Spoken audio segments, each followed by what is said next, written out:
Hmm. mm.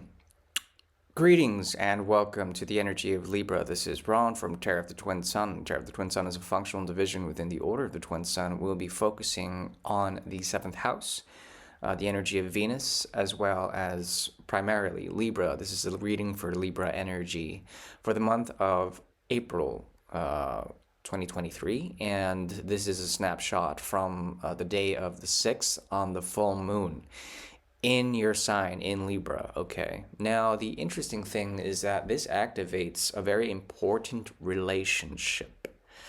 I would call it a relationship. And these people are going to teach you a lesson about faith, about how to believe in your own inner world. They're going to actually oppose you in certain respects in terms of a relationship.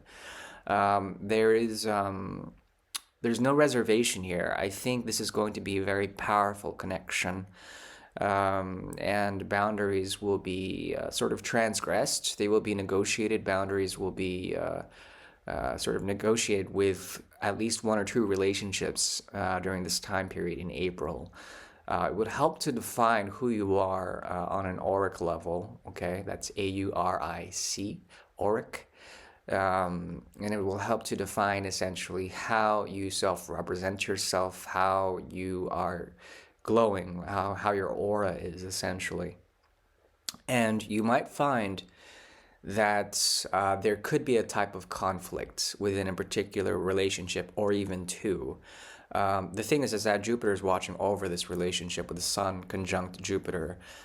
Jupiter, however, with its close degree, about 4 degrees away from Aries, will actually be combust. And when a planet is combust by the Sun, both the positive and the negative aspects of that planet are nerfed a little. They're lessened. So it's kind of a diminished Jupiter effect here. Now, with Jupiter and the Sun in Aries, Sun is exalted in this position.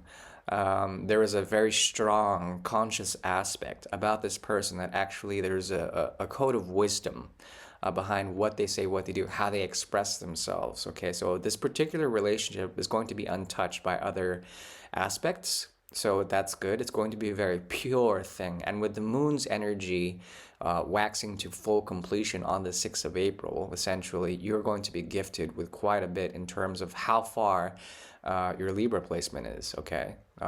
Whether it's, the closer it is to 15 degrees, the closer it is essentially to 16 degrees, rather. 16 degrees, the closer your placement is to that, then essentially this full moon will have a stronger effect on you on the 6th of April. And once again, it's going to be a particular relationship that is backed by Guru, by Brahaspati, by the energy of Jupiter, okay? And this will give you some sort of auspicious reflection within a sense of enlightenment through this connection, this outer relationship, okay? Now, some of the other aspects are going to be quite interesting. I really enjoy this kite formation here, indicated by the blue lines. The very positive thing is that this triangle that comes out of the kite, okay, it's a triangulation of the moksha energies. Okay, that's Scorpio, Pisces, as well as Cancer, and the effect is primarily on your MC. Which is alleviating certain karmas. There's action that you can do on a nurture-based thing that can actually push you forward into action with your drives, your ambition. It's not a very close aspect, but it does affect your MC just a smidget. At the same time, your second, sixth, and 10th houses are being activated through this glorious triangle. And this activates actually materialization, okay? But this is spiritual materialization because of the water triplicity. And essentially what occurs here is that you are able to deal with the past in terms of the South Node in Scorpio, structures that you have in work, and then work essentially giving you a sense of purpose and drive on your mission, okay? Which is squarely placed in the energy of Cancer. There is an element of nurturing when it comes to Libra placements that is highly activated now, in which you can actually make money off of, you can do work in, and you will be highly blessed in terms of your career or your path in terms of karmic resonance, okay?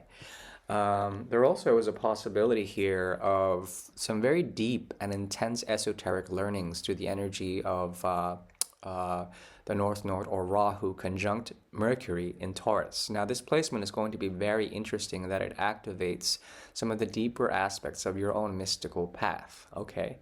So esoteric truths can come to you, messages from the infinite. There also is a sense that, well, there's a sense that you will be rewarded in terms of the flesh, okay?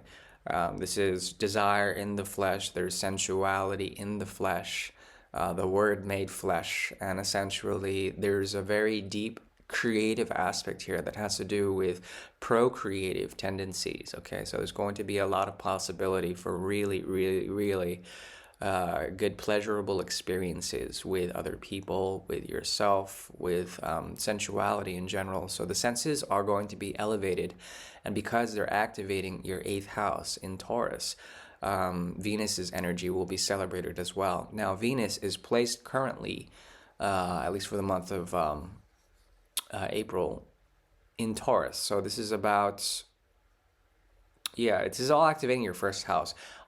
I do reckon that you are going to have a bit of a femme fatale sort of energy to you with the 8th house in Taurus and it being activated with Venus, Uranus, the North Node, and Mercury. The stellium is going to very much charge you on a sexual level, but also activate your root and your Svadhisthana chakras.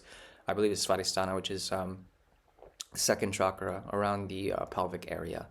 That will be harmonious and giving you chances to work in a dream position and also to go through a very massive transformation that is on the cusp of your 4th and 5th houses. Now, in terms of this, you have to keep your space clean, you have to keep your mind clean, and also make sure that romances are that you're putting you're dipping your beak in the right places, so to speak. Dipping your beak in the right places, or perhaps receiving in terms of that in the right places. Now, the funny thing is that this is going to activate like the opposition of the natural opposition of the North and South Node in Taurus and Scorpio. And any change or transformation of home or creativity that's based in home essentially will activate this axis, and that creates a bit of tension when it comes to essentially the nodal placement of Scorpio and the North Node in Taurus, South Node in Scorpio, North Node in Taurus, activating your 2nd and 8th houses, meaning that there is a chance for a block in inheritances, a block in some form of taxes, having to deal with issues when it comes to collective security. Also, there's something about a block in terms of the procreative act, in terms of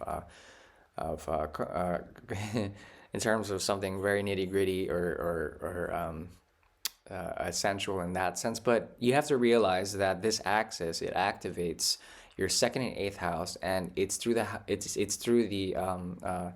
opposites of Scorpio and Taurus. When this occurs, death speaks to the Hierophant, okay, at least through the major arcana.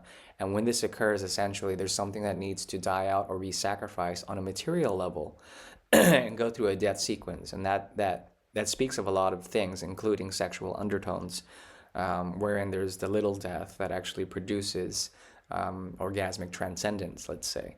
Now, it's not just about that. It also has to do with sacrificing your resources in order to gain some sense of sublimation, okay? To gain a sense of awe and wonder in something different. That's the best I can do for now. I do wish you well. Thank you, my dear Libras. You're the best. Yeah, hit that like button, hit the subscribe if you're new. And I wish you well for the month of April 2023. Thank you. Bye-bye.